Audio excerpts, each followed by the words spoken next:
I read story after story about cheating wives and even cheating husbands. I know that everyone is different and reacts differently to their spouse cheating on them.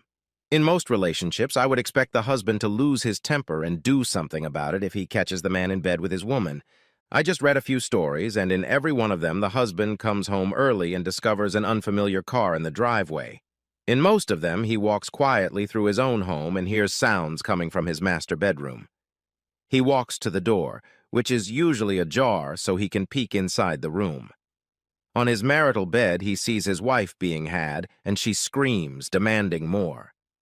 Now, please understand that I am not attacking any writers or authors.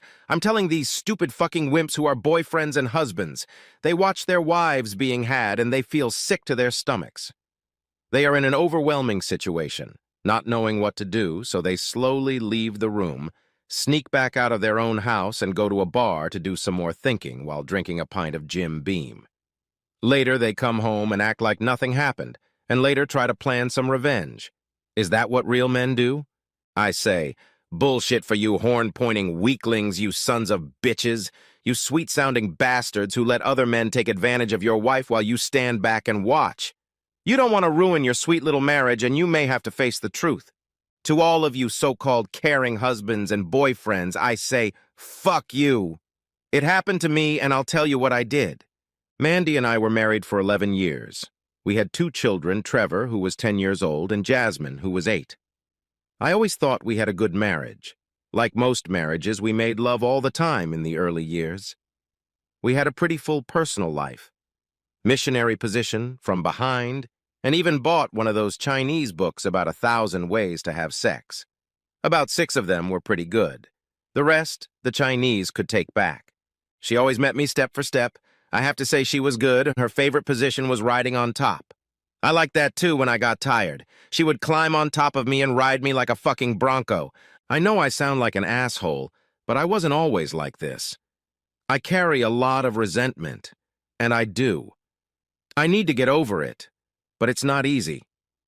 Like a lot of young people, we were up to our eyeballs in debt. It was our own fault. We wanted what our parents had, but we wanted it now.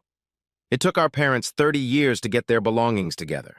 It wasn't just Mandy spending money. I wanted new toys for myself, too. All new appliances and a big screen TV, to name just a few. Anyway, we got into debt. I was already working at the factory 6 days a week. We were getting checks to share in the profits, but because of the economy, they seemed to have gotten a lot smaller. Anyway, Mandy said she could go to work. I felt guilty about not being able to support my family, but it was the only way to get out of our debt. Mandy got a job at one of the local department stores. She didn't make much money, but she was able to work around the kids' schedule. Of course, that meant I didn't see her very often. At least not as often as I would have liked. The days we made love were fewer and farther apart. Mandy said that because of the kids and work, she just wasn't in the mood. I could understand that. There were days when I wasn't ready for it either. We had always argued about money before, but now it was about taking care of the house. She told me I needed to do more. She was probably right, and I tried. But then it turned out that I couldn't do things well enough or wasn't doing them the way she wanted. You have to understand that I didn't mind doing something, but if I had to do it, it was my way. One argument after another led to the withholding of sex. I think this was my punishment for not doing things the way she wanted. I started going to the bar while she was working.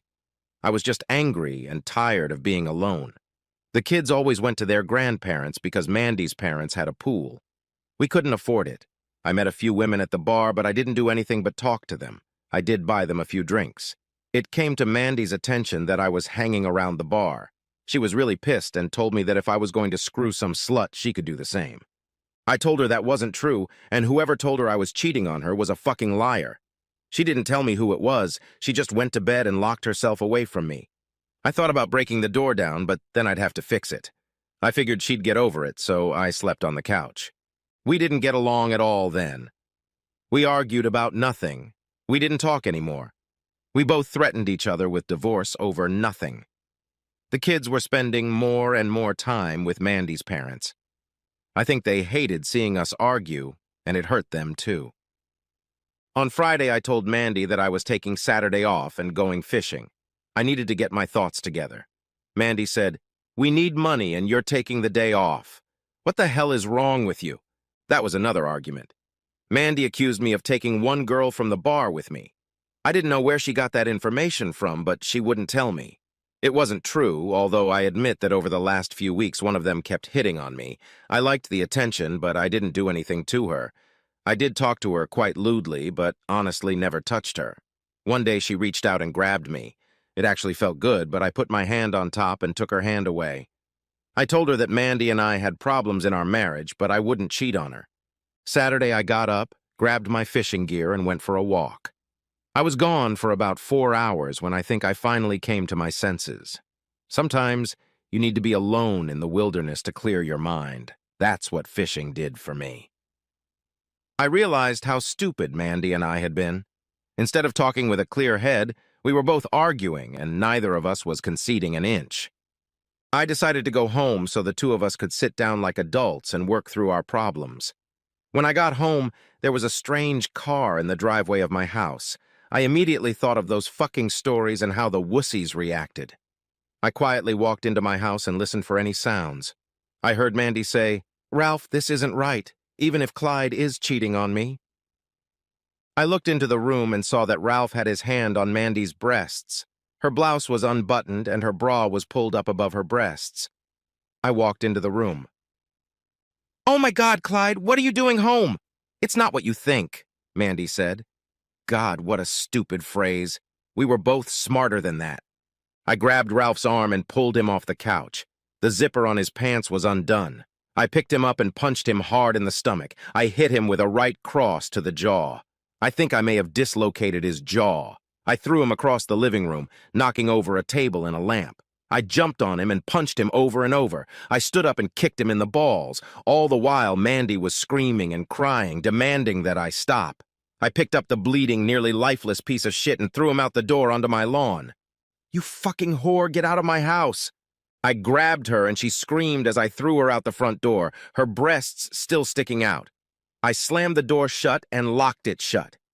I heard Mandy outside yelling for me to let her in. She needed to talk to me and call an ambulance for Ralph. I did neither, but about 5 minutes later a patrol car and an ambulance pulled up. They told me to open the door or they would break it down. I opened it and they rushed in. They told me to lie face down on the floor with my legs spread.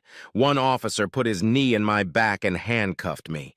The ambulance was already taking Ralph unconscious to the hospital. Mandy tidied up her clothes and put her breasts back in her bra back where they belonged.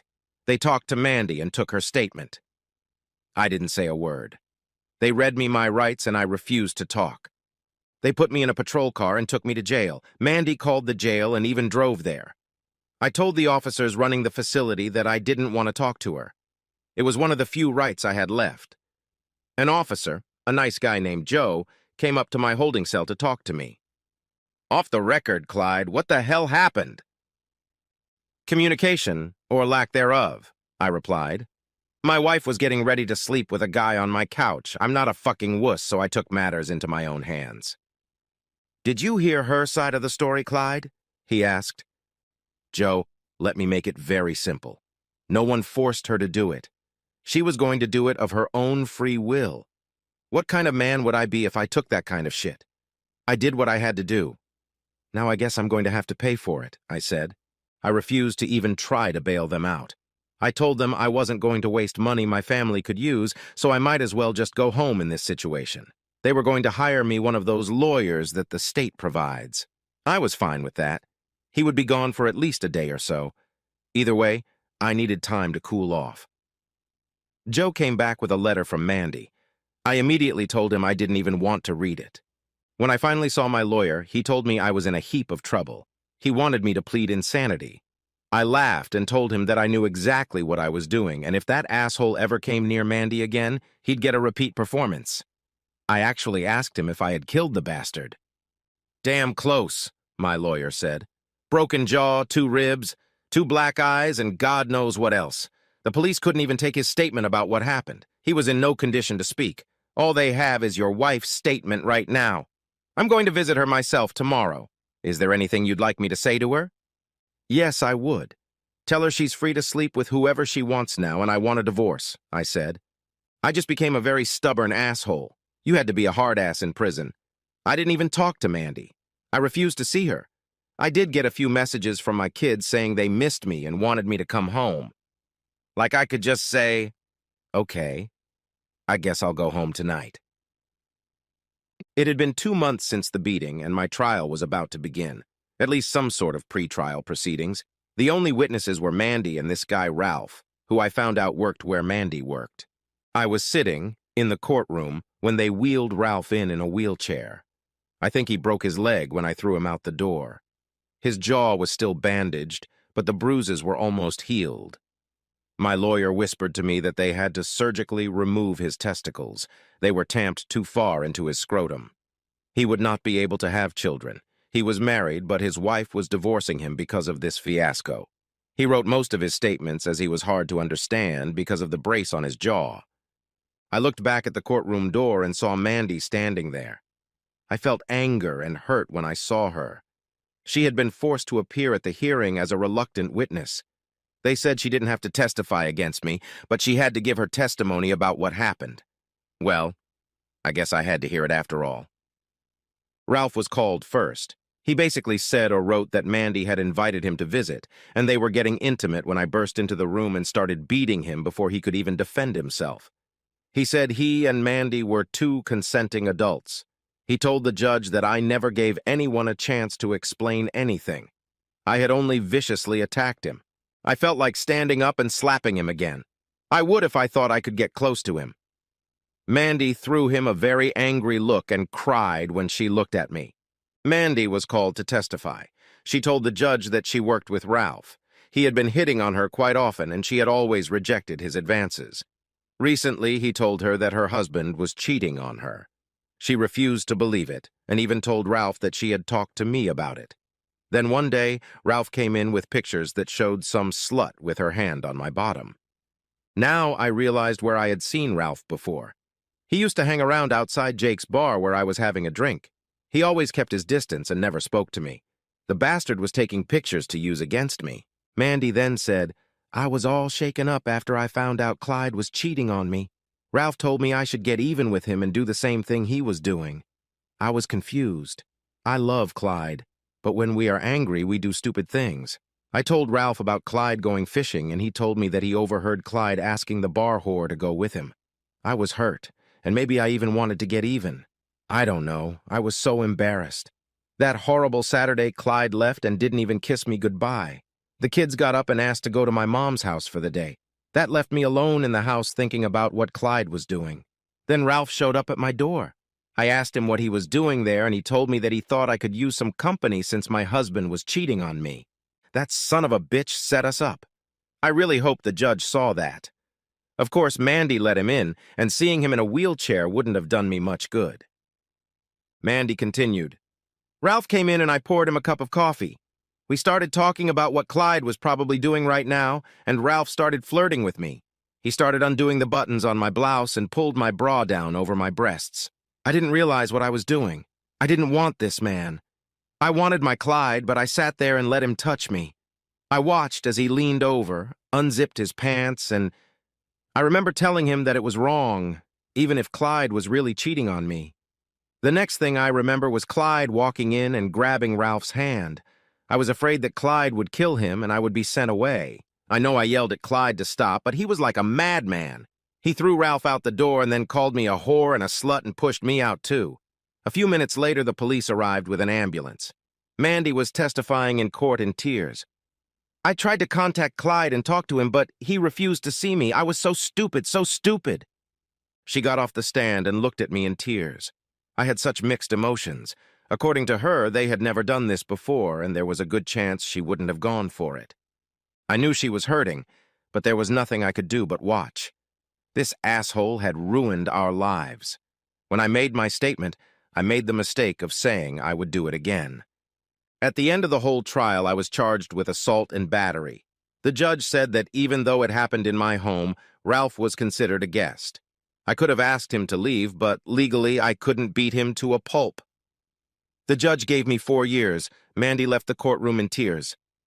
I never spoke to her. One day, sitting in my cell, I decided to write to her. I had something to say, and I had to get it off my chest. Dear Mandy, I do love you and always have. I have never cheated on you. If you go to the bar and ask Sue, I'm sure she will tell you the truth. I'll have my lawyer send you the divorce papers. You're too beautiful a woman to be alone. We made some serious mistakes that I will always regret. If we had communicated more, this might not have happened. I wish I could have, I should have, but now it's too late. Tell Trevor and Jasmine I love them. It's a shame their father's a criminal. I just couldn't stand by and let it happen. I'm not that kind of person. My only regret now is that you didn't believe me and decided to get revenge instead of talking to me. I hope you can find someone. Please forget about me and go on with your life. You should be getting your divorce papers any day now. Always loving you, Clyde. I sent off the divorce papers and gave all our possessions to Mandy. Where I was living now, I didn't need anything. I was even given food and underwear. All I could do now was waste my time. I had no real skills other than working as a laborer, so I started trying to better myself by enrolling in rehab programs. At least when I got out, I could probably get a job. I was put into a welding program. I had done a little welding at my old job, but now I could become a master welder and maybe build a future when I got out. Every night I thought about my family, my kids without a father, and Mandy living without me. Life really did suck. About 2 months went by, and the cell duty officer said I had a visitor. I figured it was a lawyer with my divorce papers. There were 2 types of visitation centers in this prison. Those with glass between them where you talk on the phone, and others where you sit at a table and talk face to face. There was minimal touching in this visitation area. This was the one I was sent to. Waiting for me at the table was Mandy. She looked up, looked at me, and cried. "Hey, Mandy, what brings you here?" I asked. "I don't want a divorce. I'll wait for you as long as it takes. I don't want anyone but you. I made a terrible mistake not believing you. It'll never happen again. I know you may not believe me, but I don't think I'd go any farther than I did. I felt so guilty. I was almost glad when you walked in. Now our lives are a mess because of what we both did. I take half the blame for being so stupid for not trusting you. I did meet this woman, Sue, and she told me that she really cared for you and tried to be affectionate, but you told her you were happily married and wouldn't cheat on me. I told her about Ralph and the pictures, and she got really mad. In fact, she said she had to kill the bastard. How are the kids doing? Are they all right? I asked. They are doing as well as could be expected. I couldn't afford the house, so we're selling it. We moved in with Mom and Dad for a while until we can get back on our feet. We are closing on the house next week. I put all of our furniture and your personal belongings in storage. When you get out, we can start over. She started crying. I'm so sorry. I miss you so much. I can't live without you. I love you, Clyde. I miss you too, but you need to get on with your life. I can't expect you to wait for me for another 3 years or so, I replied. I told you I'm not going to get a divorce. I'm waiting for you. If you want a divorce when you get out, then I will sign the papers, but not before, she replied. We talked some more, and then I asked the officer's permission to kiss her goodbye. She kissed me very tenderly, and tears ran down her face. She told me that she would come there every month to see me. I told her not to come every month. It would be too painful every time she left. She agreed to come about once every 3 months. Prison life continued. About once a month, I would get letters from my children telling me what they were doing, and sometimes they would send a picture. I have one picture of them with their smiling mother. It was the same one I hung on my camera wall. I was pretty successful in mastering the welding technique. The instructor told me he would give me a job reference when I got out. Mandy stopped by to see me every 3 months. She said everything was fine. She changed jobs and worked at another department store where she was a department manager with a slightly higher salary. Her parents let her save most of the money so she could eventually get back on her feet. I asked her what her parents now thought of me, a criminal. Mom and Dad love you, Clyde. They know you did it because of your temper. They were really mad at me for being so stupid. They told me I was losing a good husband because of my lack of communication. In fact, when the divorce papers came and they saw them, they asked me what I was going to do. When I tore them up in front of them, they smiled. Another 6 months went by and they told me I had another visitor. They wanted to see me at the glass display case, not at the tables. I had no idea who might have wanted to see me. I walked over to the window. Ralph was there, holding the telephone receiver. "What do you want, you son of a bitch?" I asked. "I just thought I should let you know I'm going to follow through," he said. "What the hell are you talking about, asshole?" I said. "Your wife's sex work. That's what I set out to do, and now I'm going to finish the job. You know we're dating, don't you?" he said. "You lying bastard. When I get out of here, I'm going to finish this job. I'm going to nail your fucking ass." I was really pissed, but I couldn't help it. "All right, maybe I'll even take pictures of having your wife and send them to you. You can hang them in your cell," he laughed. "I'll find you and kill you, you son of a bitch," I stated. He laughed. "I won't be here by then. See you, Clyde." He hung up the phone and walked away. Damn it, things were going pretty well, and now the bastard was back. I was pretty sure Mandy wasn't seeing him, but I needed to call her and warn her. I finally got to the phone. I could only make calls for a fee. I hoped they would accept that. Trevor picked up the phone and answered yes to the call. "Dad. Hey, Dad. How are you doing? Boy, it's good to hear your voice." "I really miss you, Dad." "I miss you too, Trevor, but right now I gotta talk to my mom. It only takes me a few minutes per call." "Is she there?" He said, "Yes, she's here. Mom, Dad needs you at the phone." I heard her scream. "What?" in the background. "Clyde, is that you? What's the matter, honey?" she asked. She knew I wouldn't have called unless it was urgent. "Have you talked to Ralph lately?" I asked. "No, of course not. I can't stand the bastard after what he did to us." "What's the matter, Clyde?" she asked. "He showed up here a while ago and said that you two were dating." "It's a lie, Clyde, a damn lie. You have to believe me," she said. "I do believe you, Mandy, but I know he's coming for you somehow. I need you to protect yourself and watch that bastard. I don't know what to do next, but I'm warning you. He's going to try to get even by sleeping with you," I said. "I'd rather die than let that asshole near me. Honey, I'll be fine. You taught me how to take care of myself. It's no use calling the police because they don't react until something happens." "Just be careful. I have to hang up now. I love you, Mandy." It was all I could do. I didn't want to make any more fuss without proof. I didn't sleep well for a few days. About a week later, another customer came to my tables. "Clyde, I'm Lieutenant Abrams, and this is Officer Ryan. We're from the sheriff's office." "Well, Lieutenant, what do you want from me?" I asked. "About 3 days ago, as far as we could tell, Ralph Medley was shot and killed outside the bar you were visiting. Is there anything you can tell us about that? Do you also own a gun?" "Lieutenant, I spent 2.5 years here because of that asshole. I could hardly shoot him from here, and no, I don't have a gun. Mandy wouldn't let a gun in the house. According to the visitor log, he was here last week. What did he want?" "He came to make fun of me, saying I was locked up and he was free as a bird. I think it was to sprinkle salt on the wounds, so to speak," I replied. "Any idea who might have had a grudge against him?" he asked. "Look, guys, I don't give a damn about him. He's dead. Good riddance to the wretched scum. What do I care? Hell no. Whoever the hell did it, I hope they get away with it."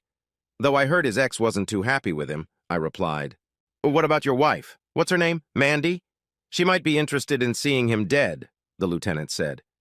"Mandy doesn't have the temperament to do something so disgusting. Hell, she wanted me to call an ambulance when I beat the crap out of him. You're in the wrong place if you're watching Mandy.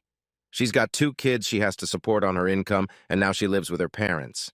She doesn't have time to wipe her ass, let alone shoot someone," I laughed. "Well, Clyde, thanks for at least talking to us," he said.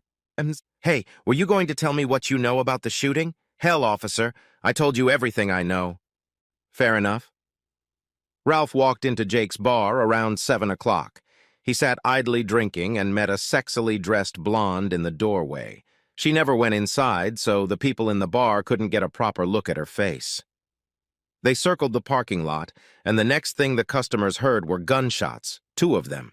By the time they got outside, Ralph was dead from 2 Luger shots to the face. The woman was gone. We think it might have been her, but we don't have any proof of that, except that she must have been the last person with him before he was shot. "I'm sorry, I can't help you, but he probably got what he deserved," I said. I wanted to call Mandy and tell her that she had nothing more to worry about. I was afraid someone might listen to my phone call, so I just kept quiet. The shooting was reported in the papers, and it said they had no real suspects. They did mention my name since I beat the crap out of him, but they knew where I was at the time. The next week, it was time for Mandy to visit me again. I was so happy to see her. She asked me if I had heard about Ralph. I told her about the police coming and talking to me. She told me that they had talked to her, too. She told them that depending on the exact time of day she was working or coming home from work. Her parents vouched for her arrival time. I asked her if they had asked her if we had guns. Yes, they did ask me. I told them I don't allow guns in the house, just like you told me to tell people if they ever asked when you bought them years ago. Where's my Luger, the one we bought a few years ago from that crazy street vendor? I asked. Probably in storage with the rest of your stuff, she replied. The important thing is that you're safe. That's all that matters. Being in this prison has given me a lot to think about. When I get out, do you think we can put all this behind us and start over? I asked. She smiled at me and said, I know we can. No more secrets and a lot more communication. I love you, Clyde. I always have and always will. A couple months later, I was called into the warden's office. He told me that I would be released early. It would be in about 2 weeks. I couldn't have been happier. I called Mandy. Honey, can you come and pick me up in about 2 weeks? I asked. You mean come and see you? Yes, I can, she replied. No, not come and see me, but come and get me. I'm on parole, I smiled. I heard Mandy start to cry. Oh my God, oh my God. When? What day? What time? Oh my God, Clyde, I'm so happy. She was still crying. 2 weeks later, I was released. Mandy came and picked me up. She had a different car. She said the old one was out of order. She looked beautiful when she came up to me and kissed me. She was crying and I had tears in my eyes. We headed over to her parents' house and they had a sign out. Welcome home, Daddy! The kids must have done it. My kids looked so grown up when I hugged and kissed them. Other than their pictures, I hadn't seen them in 3 years. My mother-in-law came over and gave me a hug, and I shook my father-in-law's hand. I carried my suitcase into the house and was greeted by several of our old friends. I wouldn't let Mandy go far from me. Honey, where do you want me to sleep? I asked Mandy. In our bed, silly. We moved it downstairs a couple days ago so you and I could have some privacy. It was Daddy's idea, but tonight you and I are going to a motel. I booked a room. I have 3 years of contained love that I've been saving for you. God, I've missed you so much, she said. After everyone had almost left the party and I said goodnight to my kids, Mandy said we'd see everyone tomorrow. It was pretty funny if you think about it. Everyone knew where we were going and what we were going to do. I looked in our closet to see if I had any clothes in there. I opened one drawer and there was a blonde wig in there. Mandy came in and saw me looking at it. I bought it and wore it once. I think I look better as a brunette, she smiled. She pointed to a couple drawers where she had put some of my clothes. I pulled out a fresh change of clothes and some other change to take with me to the motel. We headed for the exit and talked about our future. We both agreed that if either of us had a problem, we would face it head on. No more secrets and lots of socializing. When we got to the motel, we decided to have a drink together. She was sitting at a table looking pretty, so I walked over to get us drinks. When I turned around, there was some guy sitting next to Mandy. I could hear their conversation from where I was waiting for our drinks. Hey, babe, are you here all alone? He asked. Please go away. I'm married and waiting for my husband to return. I'm asking you nicely, but he won't do it, Mandy said. Damn, baby, why would I be afraid of your old man? He asked. Clyde, honey, please come here, she asked. The man looked at me and said, I'm sorry, ladies and sir, I made a mistake. I mistook you for someone else, and ran out the front door. I looked at a laughing Mandy. What the hell did that all mean? You'd have thought he'd seen a ghost, I asked. Honey, you're very well known in this part of town. You're somewhat of a legend. Almost every man who approached me only had to tell them I was married to Clyde O'Brien and they'd leave me alone. Most people still think you're also responsible for Ralph's death, she replied. We went up to our room and Mandy asked me how I wanted to do it. I told her that I wanted fast and furious sex the first time to get rid of the tension. Then we were going to make slow, intimate love. She undressed as I took off my clothes as well. She climbed onto the bed, and I followed her. She looked at me and said, "Damn it, honey. I needed this as much as you did. Let me get up and go to the bathroom and clean this place up so we can really love each other. I've missed you so much." She got off the bed with her hands between her legs, not wanting to make a mess on the way to the bathroom. I poured each of us a cup when I heard the sound of water running in the shower. I set them aside and went into the shower with her. When she came out, wrapped in a towel, I handed her a drink. A toast to the woman I love. May we always be together. We both took a sip, and I pulled the towel off her and sat her on the edge of the bed. A satisfied smile froze on her face. "I love you so much, Clyde. I think that might have been enough for the first 6 months," she said. "That still leaves us with 2.5 years to spare," I smiled back. Epilogue. In the weeks that followed, I found a job as a welder for a large firm. The man who hired me told me that they give a lot of second chances if the employees are good workers, show up on time, and don't do drugs. He also told me that I came highly recommended. He never said by whom. After a few months, we were able to rent our own house. We had a lease with an option to buy. It was also in the same neighborhood as Mandy's parents. We were going to be a family again. We walked up to the warehouse building, and there stood Lieutenant Abrams and Officer Ryan with 2 other officers who had a warrant to search the warehouse building. I knew they were looking for a Luger. As they went through the boxes, I tried to get Mandy's attention. At this point, they separated us. One officer came out with a Luger in his hand. He put it in a plastic bag and handed it to the lieutenant. The lieutenant walked up to Mandy and said, "I thought you didn't allow guns in your house, Mrs. O'Brien." Mandy looked at him and said the warehouse building was not her home. O'Brien: "Well, young lady, I suggest you don't go too far from the house until we test that Luger. The police left, and I went to Mandy's." "I thought you'd gotten rid of that gun by now. God, Mandy, what are we going to do now?" "Do?" Mandy asked. "Do what? Oh my God, you think I killed Ralph?" "I didn't do it, Clyde.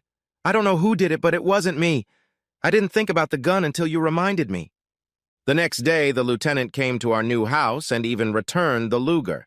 He said the serial number had been wiped off and it didn't even have a striker. If it wasn't, it would have been illegal to own it.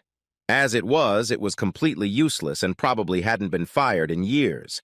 Mandy had told him to keep it or throw it away. She didn't allow firearms in her house. She even wondered how it had gotten into the storage building. Perhaps it had belonged to one of the movers. All she knew was that it wasn't hers. After this strange situation, our lives have largely returned to normal. The main thing I learned was to always communicate better with Mandy. She realized that it all started because she didn't trust me. I could still divorce her, but we would both have lost a lot of time. Our sex life is as good as it was when we first got married. The only thing she knows is that I won't cheat on her, and she knows what would happen if she cheated on me. It's funny when we go out with friends. They always ask me if they can dance with Mandy. I think I'm going to be a legend in our little town for a while. About a month ago, we got a call from the lieutenant. He said we were no longer under surveillance because of Ralph's murder. It was Sue, the woman from the bar. Ralph turned her on, and she let him fuck her. Apparently, she was a psycho bitch, a black widow. She had sex with men and then killed them when she was done with them. The police were investigating a case of a cheating wife and went to a bar to talk to the husband. It was there that the man was with Sue. They talked to her and asked to look in her car. In the trunk, they found a blonde wig and a Luger. She confessed to them to shooting Ralph and 3 other unsolved murders. All of them were husbands who cheated on their wives. The first murder was in Atlanta, where her husband was found murdered behind a local bar. That got me thinking that if I had cheated on Mandy, I might be lying in an alley right now.